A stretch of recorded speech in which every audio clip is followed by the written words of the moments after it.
Hello বাবা জয়, তাড়াতাড়ি আমাকে ভারত থেকে নেওয়ার ব্যবস্থা কর। হ্যালো আম্মু, তোমার ভারতে থাকতে কি সমস্যা?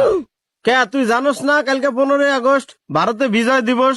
তোর মোদি আঙ্কেল এনজয় করার জন্য 2টা বাসর ঘর সাজাইতে আছে। জানি তো ওদের বিজয় দিবস, ওরা বাসরঘর তো সাজাইবই, ওরা বাসরঘর সাজায় ওরা এনজয় করবো, তাতে তোমার সমস্যা কি? কে তুই জানোস না কালকে তোর নানার মৃত্যুবার্ষিকী, আমি এই শোকের দিনে কি বাসর করতে পারবো? তারপরে আবার একটা বাসর করে হইলো হইতো আমি বাসর করতাম, কিন্তু সাথে তোর খালারেও নিব, এটা কি মেনে নেওয়া যায়? এই জন্যই তোমার এই অবস্থা, বুঝছো? বাংলাদেশটারে নিজের মনে করে লুইটা পুইটা খাইছো, এই জন্য পাবলিক তোমারে তাড়াইয়া দিছে। এখন তুমি মোদি আঙ্কেলরেও একলা খাইতে চাও কেন? খালারে ভাগ দিলে কি হয়? আমারে আর ফোন দেয় আর নেক্সট ডিস্টার্ব করবা না, ঠিক আছে? রাখলাম।